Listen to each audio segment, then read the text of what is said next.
अऊज़ु बिल्लाहि मिनश शैतानिर रजीम बिस्मिल्लाहिर रहमानिर रहीम सूरत अल-अनआम आयत नंबर 44।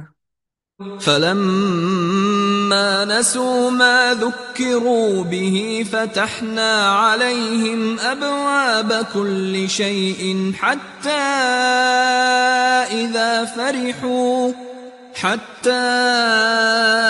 إذا فرحوا بما أوتوا أخذناهم بغتة فإذا هم مبلسون۔ फिर जब उन्होंने भुला दिया उस नसीहत को जो उनको की गई थी तो हमने उन पर दरवाजे खोल दिए हर चीज के, यहाँ तक कि जब वो इतराने लगे इन चीजों पर जो इन्हें मिल गई थी तो अचानक हमने इन्हें पकड़ लिया। फिर वो बिल्कुल मायूस होकर रह गए। इससे पहले आयत में आपने ये पढ़ा कि कौमों के ऊपर जब कोई तकलीफ और मुसीबत आती है, कोई परेशानी आती है, चाहे कौमों के ऊपर आए या इंडिविजुअल्स के ऊपर आए, तो उसका एक रीज़न, उसकी एक वजह ये होती है कि अल्लाह सुब्हानहू व तआला चाहते हैं कि उसके बंदे उसके आगे आजिज़ी करें, गिड़गिड़ाएं, हम्बल हो जाएं, इज्जो न्याज करें, अल्लाह ताला से दुआएं करें। लेकिन जब ये कौमें जो हैं इन्होंने तकलीफ और मुसीबत वाली आजमाइशों से इबरत हासिल नहीं की और जो उनको करना चाहिए था वो नहीं किया, यानी कि ना वो हम्बल हुए, ना आजिज हुए, ना अल्लाह के आगे गिड़गिड़ाए, ना उन्होंने तौबा की, ना अल्लाह की तरफ पलटे, तो फिर अल्लाह ताला जो है वो क्या करते हैं कि दुनिया की नेमतों से उनको माला माल कर देते हैं, खूब दुनिया की नेमतें खोल देते हैं। और ये सब कुछ अल्लाह की तरफ से एक ढील और एक खतरनाक आजमाइश होती है। यहाँ तक कि जब वो अपने शिरकी अमाल के साथ इन नेमतों में डूब जाते हैं और खुशी में मगन हो गए तो अल्लाह ताला ने इन्हें अचानक पकड़ लिया। यानी ये अल्लाह सुब्हानहू व तआला के एक कंटिन्यूअस तरीका रहा है कि जब कौमें जो हैं वो हद से ज़्यादा आगे बढ़ जाएं, हद से ज़्यादा उनके गुनाह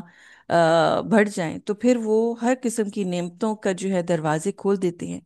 और उनका वजूद ही फिर ख़त्म हो जाता है। यानी कि वो उस नेमत के अंदर इतने मगन हो जाते हैं कि जब उनके ऊपर तबाही आती है तो उनको पता ही नहीं चलता और वो मुकम्मल तौर पर तहस नहस हो जाते हैं। और जो कुछ उनके साथ हुआ इस पर अल्लाह ही का शुक्र अदा करना चाहिए, इसलिए क्योंकि पूरी ये जो ज़मीन है, आसमान है, ये गुनाहगार लोगों के तबाह व बर्बाद होने पर शुक्र अदा कर रहे होते हैं कि अल्लाह सुब्हानहू व तआला ने ऐसे जालिम और जाबिर लोगों का कला कमा किया। क्योंकि काफिरों और अल्लाह के सरकश बंदों के फासिद अकायद और अमाल से अहले ज़मीन जो है उनका निजात पाना ही एक बहुत बड़ी नेमत है। कि they actually got rid of this whole trash, कि ये इंसान तो थे लेकिन ये जमीन के ऊपर कूड़ा करकट के ढेर से ज्यादा नहीं थे। इमाम अहमद ने अक़बा बिन आमिर रज़ी अल्लाह ताला से नबी करीम सल्लल्लाहु अलैहि वसल्लम की यह हदीस रिवायत की है कि जब तुम देखो कि अल्लाह ताला अपने किसी बंदे को इसके गुनाहों के बावजूद इसकी ख्वाहिश के मुताबिक दुनियावी नेमतें दे रहा है तो समझ लो कि उसकी रस्सी की ढील हो गई है, यानी उसकी रस्सी दराज कर दी गई है, उसको ढील दी गई है। और फिर आप सल्लल्लाहु अलैहि वसल्लम ने यही आयत पढ़ी। इसका मतलब ये हुआ कि गुनाहों के बावजूद भी इंसान के ऊपर जब बहुत सारी नेमतें आ रही हों तो ये अल्लाह सुब्हानहू व तआला का सबसे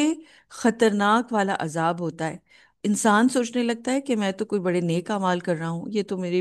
कोई बहुत बड़ी नेकी है जिसकी वजह से मुझे ये मिल रहा है। हालांकि असल में उसकी गुनाहों की पादाश की वजह से अल्लाह सुब्हानहू व तआला उसकी रस्सी दराज कर रहे होते हैं। और इसको इस्तिदराज कहा जाता है और ये बहुत ही खतरनाक किस्म की एक आजमाइश भी कह लीजिए और एक अजाब भी कह लीजिए कि जिसके बाद फिर वो लोग पलटते नहीं हैं, अल्लाह सुब्हानहू व तआला की तरफ तौबा नहीं करते, अल्लाह ताला की तरफ रुजू नहीं करते और उसी गुनाह की हालत में ही फिर उनकी मौत आती है और फिर उनके ऊपर दायमी अजाब आ जाता है।